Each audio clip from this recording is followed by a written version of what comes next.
Check this video out. My brother in the faith, Pastor Craig, posted as part of his video exposing the Pope's global world system just the other day. What you're about to see is something I also did a video on some time ago as well, but this new video that he put up steps it up a bit in regards to how the technology has been greatly improved, just as we expected. Now, keep in mind, however, I do not post this video for the student of prophecy or even the obedient people of God because they already know what time it is. The Lord they love reveals these things to them so as to bless them with peace, as well as the courage and the faith they're going to need to stand firm when that day finally gets here, just as he promised he would. And all these blessings come about by simply reading our Bibles and praying each and every day. And so, no, I post this video for the lukewarm Christian who rarely reads their Bibles, as well as the scoffer that never even opens one. Now, as you watch this video, think about all those obedient Christians that told you about a one-world government that was going to be controlled by the beast system in Rome so as to be able to keep an eye on every person of interest on earth. This is being done to be able to easily mark as many as will bow to them, but at the same time, track, persecute, attack, and even kill those that refuse. Check this out.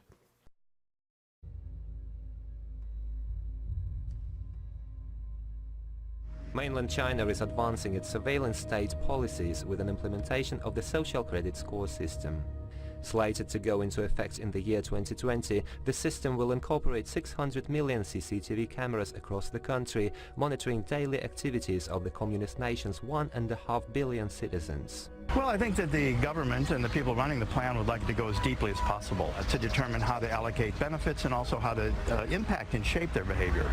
The system will assign the so-called social credit score to each citizen based on their behavior and conduct, political reliability and personal finance. Low-ranking individuals will subsequently be barred from certain activities, such as traveling by trains and airplanes, purchasing properties and even sending children to private schools. This is stirring concerns of a possible human rights abuse, as the system could be used to crack down on political dissent, whilst Chinese authorities maintain it is designed to curb criminal activity. The social credit system's surveillance cameras are said to be able to recognize vehicles and faces and identify certain types of questionable activities, including smoking in non-smoker areas. Additionally, the system will be backed by artificial intelligence.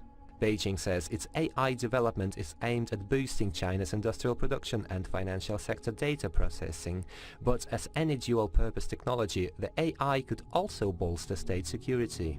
By using the mechanism of social credit, we'll be able to establish a blacklist of people and create a system of punishment that will be based on a scientific theory.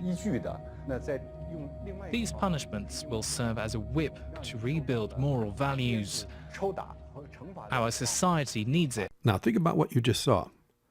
Do you not see that this technology is in fact being perfected in China, wherein over 1 billion people reside in a fairly small space?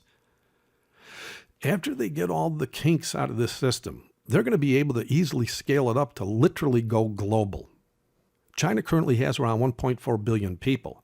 The planet currently has around 7.7 billion people.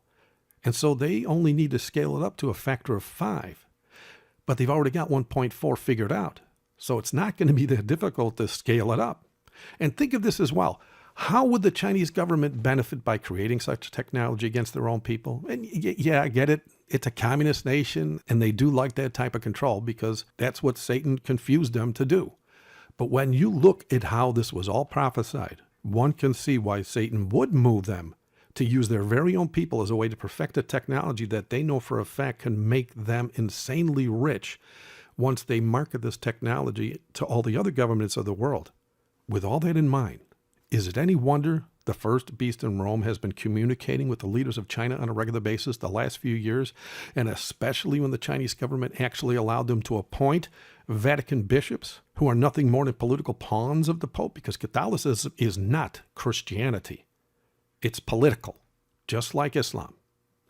And is it any wonder why the second beast in America has funneled trillions of dollars into China's economy for decades, so as to assure they have all they need to perfect such a system that both the first and second beast know can and will go global with very little effort? Well, that all being said, I need to ask the lukewarm Christian that refuses to pray and read their Bibles daily a simple question. Why are you ignoring all this? I mean, is your choice of sin that enticing that you will literally ignore what you know for a fact is staring you right in the face? Is your sinful lust so strong that you no longer care about what's going to happen? Seriously, if you just recall a few Bible verses or even a prophecy or two that you read not too long ago, you know what you're looking at here. So why are you dragging your feet? Don't you realize that if you don't prepare now, you will not be ready when there is no time left to prepare? I mean, do we actually think that Jesus is going to ignore how you preferred not to work while it is yet day, knowing that when the night comes, no man can work? You will most assuredly die in hellfire if you continue to slight the warnings you know for a fact are in your very own Bible. And as for the scoffer, I have to ask, I am sure many of you have heard about a few of the end-time prophecies, as the Lord loves you enough to send his obedient people to warn you as often as is possible. And perhaps some of you even seen a list of these prophecies that have already been fulfilled, like the ones I have listed in my free book, People Get Ready. That all being said, why on earth would you scoff? How can you believe the prophecies aren't true when they're happening exactly as the Bible said they would? Thank you for watching. God bless.